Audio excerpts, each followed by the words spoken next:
What's so beautiful about it? Excuse me, I must get back to work.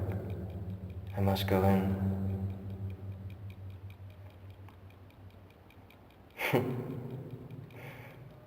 You've stepped on my toes, as they say.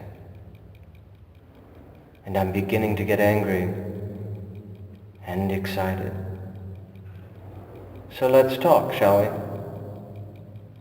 Where shall we begin?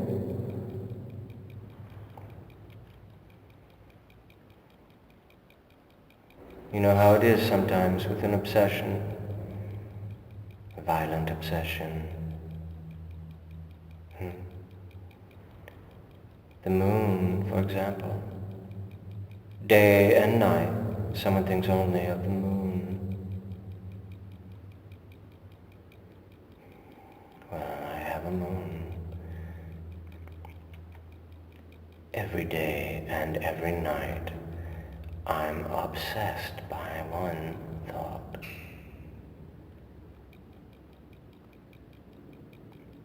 I must write. I must write. I must write. I must write.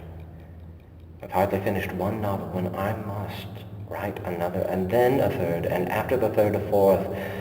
I write without stopping, always at lightning speed. It's the only way I can write that. What's so beautiful and bright about that?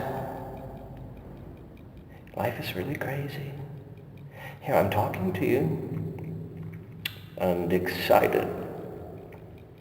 But at the same time, I can't forget for a single instant that there's an unfinished story waiting for me on my desk. I see that cloud up there. It's shaped like a grand piano. Instantly, I take a mental note, put it in my story. A cloud sailed by like a grand piano. Smell of heliotrope. A sickly smell, the widow's color. I'll use that to describe a summer evening. I capture every sentence you or I say to lock away in my literary storeroom. Who knows when it'll be useful? Whenever I finish work, I race off to the theater or go fishing, hoping to find rest. But now, a new idea comes into my head like a cannonball, and I'm back at my desk writing. It's always that way. I give myself no rest. I feel I'm consuming my own life. For the honey I'm giving someone I don't know, I'm robbing my best flowers of their pollen and tearing up those flowers, trampling on them. You think I'm crazy? Or do my friends talk to me as they would a sane man? What are you writing now? What masterpiece are you going to give us next? And so on. Until I think that all this attention and praise is said, as you might say something kind to a sick man. Deceive him, soothe him. Then steal up behind him and carry him off to the madhouse like Pushkin. And as for my young years, my best years, my life was a torture.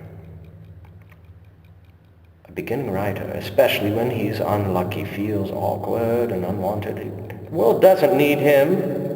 His nerves are worn thin. He's always at the breaking point. Still, he cannot resist hanging around anyone with any connection with art and literature. Where nobody recognizes him, everybody ignores him, and he's too shy to even look people straight in the face. He's like an incurable gambler without any money. I'd never met my readers, but for some reason I pictured them as hostile and suspicious. I had a deathly fear of the theater audience. It terrified me. Whenever a new play of mine was produced, I pictured the dark-haired people as hostile, and the blonde ones cold and indifferent.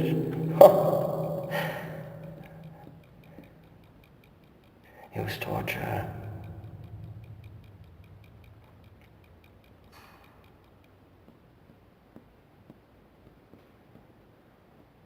Mighty torture.